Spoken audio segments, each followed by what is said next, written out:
Bienvenidos a Mente Abierta. Pruebas de inundación de barro en la ciudad Port Townsend, el oeste del estado de Washington. Port Townsend es un lugar bastante pequeño con una historia notable. Para ahorrar el tiempo, me permitiré utilizar los siguientes datos desde Wikipedia. La bahía fue bautizada originalmente como Port Townsend por el capitán George Vancouver en 1792. El asentamiento oficial europeo-americano de la ciudad del mismo nombre tuvo lugar el 24 de abril de 1851. A Port Townsend también se le conoce como la ciudad de los sueños, por las primeras especulaciones de que la ciudad sería el mayor puerto de la costa oeste de Estados Unidos. A finales del siglo XIX, Port Townsend era un conocido puerto marítimo muy activo y que apostaba por el futuro. En esa época se construyeron muchas casas y edificios, con la mayoría de la arquitectura victoriana ornamentada.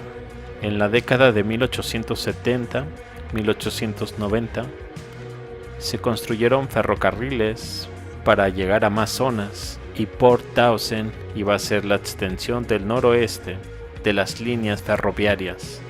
Su puerto era grande y frecuentado por barcos de ultramar, por lo que el transporte de mercancías y de madera de la zona era una parte muy importante de la economía. Muchos edificios se construyeron sobre la base de la especulación de que Port Townsend se convertiría en un floreciente puerto marítimo y en una ciudad importante. A finales de la década de 1890, el boom había terminado. Sin el ferrocarril para estimular el crecimiento económico, la ciudad se redujo y los inversores buscaron otros lugares para obtener una buena rentabilidad. En ningún momento de su creación la población de Port Townsend superó los 10.000 habitantes. Concretamente en 1880 eran 917 personas y en 1890 4.558. Tengo que decir que este lugar es agradable, es hermoso. La arquitectura del distrito histórico de los muelles es impresionante. Supongo que no podía ser de otra manera teniendo en cuenta que el señor Fisher contribuyó a su identidad arquitectónica. En el distrito se nota que había un evidente trabajo de tierra realizado a lo largo de la carretera principal del paseo marítimo. Esta suciedad visible parece ser algún tipo de sedimento y parece casi vertical. No he podido encontrar ninguna prueba documentada del trabajo de la tierra realizado en el pasado, mientras que la totalidad de las circunstancias ofrecidas a continuación sugiere que tuvo que haber algún tipo de intervención humana. Estoy dispuesto a aceptar que podría haber ningún documentado de cualquier cosa. Este muro de tierra va detrás de una buena parte del distrito histórico con la línea claramente visible. El signo revelador de una posible inundación de barro estaba presente desde el principio. Casi todos los edificios a lo largo de la calle tenían las ventanas del nivel inferior muy por debajo del nivel de la calle. Algunos de los edificios tenían este tipo de ventanas en la parte delantera y algunos en la parte trasera. Sinceramente estaban por todas partes. Si decides verlas, francamente, algunas de las ventanas estaban decentemente ocultas, añadiendo subliminalmente a la teoría de una reciente inundación de barro. Me gustó mucho esta ventana, incluso los propietarios del edificio no sabían qué hacer con ella, así que simplemente la taparon con tablas. Confía en mí, la ventana está allí. En general parece ser bastante obvio que la ciudad está cubierta de barro. En algunos lugares es más, y se puede apreciar en algunas de las fotos. Uno de los edificios más obvios que coinciden con este criterio es el Museo Jefferson de Arte e Historia.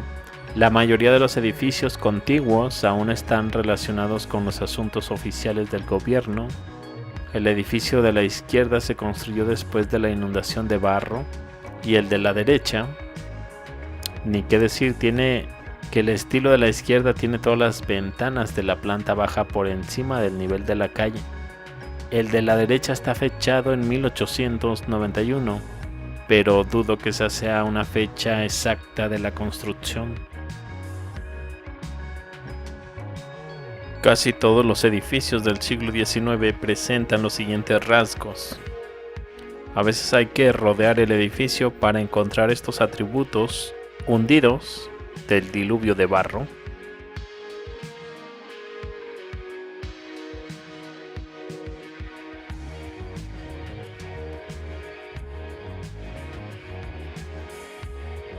Además, tenemos algunas puertas enormes, gigantes, y como puedes ver, hay cosas que escapan a cualquier tipo de explicación, como este enorme portal que alberga una puerta de tamaño normal y 3 pequeñas ventanas, así que tengan cuidado también donde pisan. Y como mencioné antes, aquí está este edificio parcialmente enterrado. Parece que fue construido en la colina, pero tengo mis dudas de que fuera el diseño previsto. El edificio fue parcialmente excavado desde el sedimento, o el deslizamiento se detuvo de una manera muy extraña. Sospecho que hay algunos pasajes subterráneos similares a los de Seattle y compañía, ya que tenemos tragaluces distintivos construidos en la acera frente a este mismo edificio. Básicamente eso es todo, solo algunas fotos adicionales.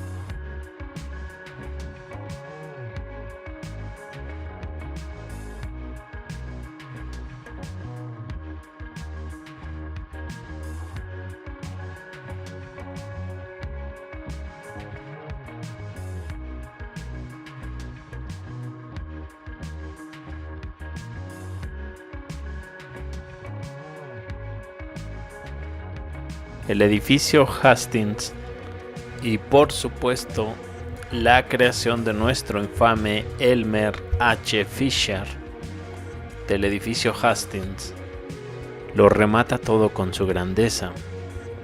La construcción del diseño de Elmer H. Fisher para el edificio Hastings comenzó en 1889, se completó en 1890. Para 1889 se mostró aún en construcción.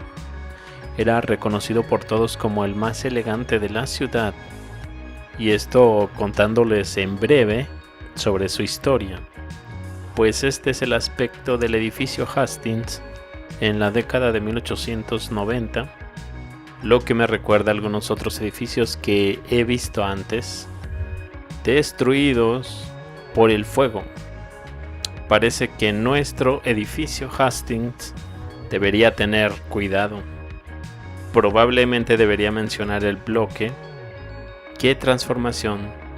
Port Dawson muestra las mismas propiedades inherentes a las demás ciudades afectadas por la inundación del barro.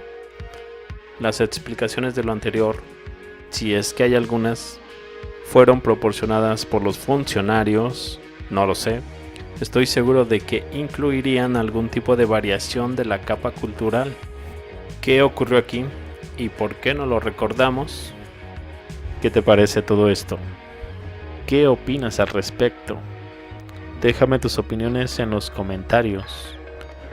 Yo, por lo tanto, me despido, pero también los veo más adelante con más información. Hasta luego.